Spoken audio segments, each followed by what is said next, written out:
okay, this was Christmas 2005, right before 2006. Oh, the party at your... I have this party because my family goes to Georgia for Christmas every They're fun parties. winter for like 2 weeks.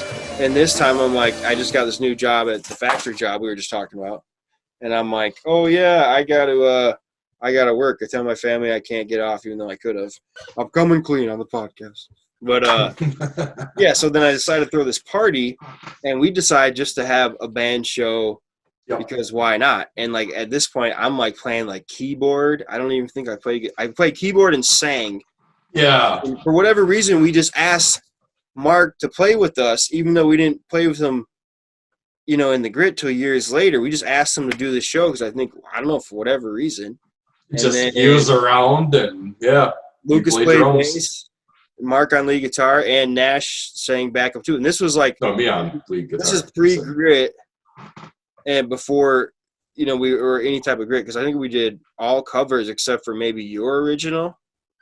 Yeah, and we were just screwing around. Yeah, just playing whatever we had to play, and we did like Sublime, Alkaline Trio, Green Day. We did a Led Zeppelin song, Tom Petty. What else did we do? Yeah, stuff like that. And we just basically we had this fucking keg in the garage. The band played in the garage. It was fucking freezing winter in Wisconsin, December in Wisconsin, and that was kind of like that started it right before 2006. Fast forward to the end of 2007. That's when we started playing at the Bop. But yeah, that's a funny story too, because I tried to do the same thing. My parents were leaving again for Thanksgiving, I believe. And then we tried to do the same thing. And then, like, my dad found out, and he said that they were coming back early. So that meant we couldn't have the show or the party at my parents' I remember that now, yeah. And so what did we do? We just went to this place called the Bop and asked old Bert. Bert is the owner, 90% the only worker. It's not the Bop anymore, different ownership now. But it's a game lounge now. And we asked her if we could play at her place instead. We didn't even want money or anything, and she said, "Yeah, and I'll give you free beer, like the cheapest tap beer." Old Milwaukee, I think.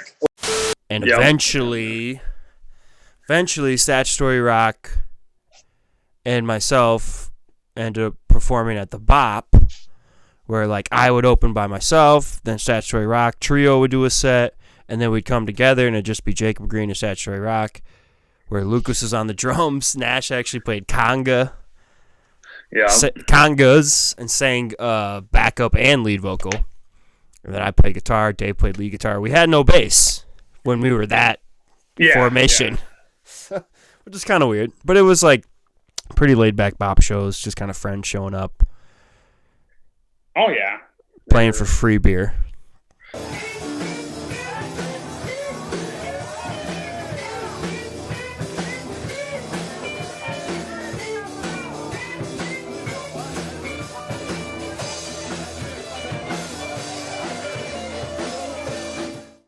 And we're like, hell yeah. And so this started us playing at the Bop. At this time, Mark wasn't the drummer.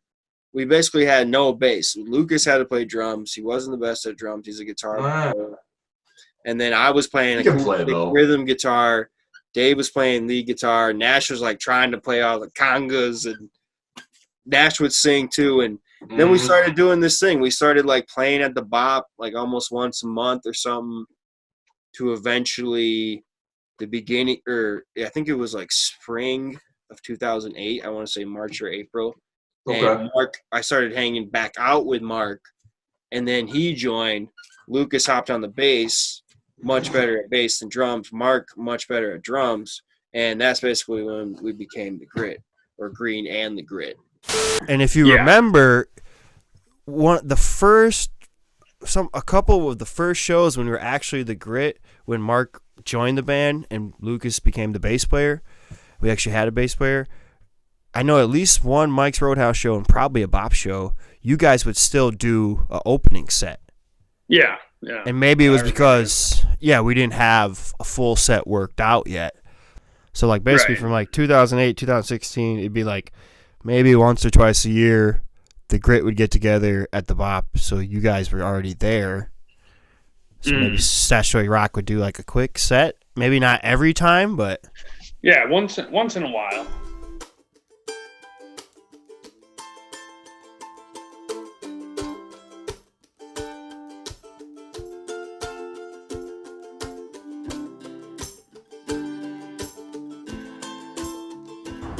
Last time we'll ever play here, which is a little surreal. I mean, this was our hangout, and we can't go here anymore. And I wish they weren't closing, I'll tell you that. It's a local bar that's been here forever, ever since I was born, ever since my family's been here, and they've been here for a while, so that's the Bop. It's a different type of bar, especially compared to most of them. It's got a good atmosphere. It kind of has the dive bar feel, but it's a little more classy. If you don't have a dollar bill on the wall of this place, You ain't nobody. You ain't nobody. The Bop is where we learned to work as a band. We were young kids and we had played in garages and basements and houses, and Bert was the one that gave us a chance to come down here. This was the first bar we ever worked in, and we worked in here several times since then. And Bop, we've had some good times here. I mean, our very first show we ever played, we played here.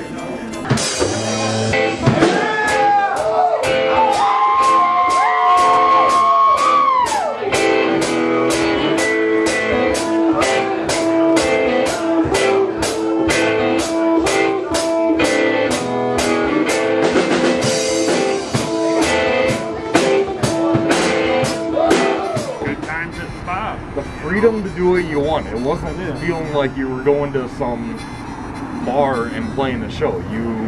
This was our place. It was like you're going to a garage and playing a show. You know, in some of our earlier shows, I was looking at photographs of it. We were smoking cigarettes on stage. Oh, yeah. That's how long ago that was. To be honest, I think she's done a great job with the old Domenicos.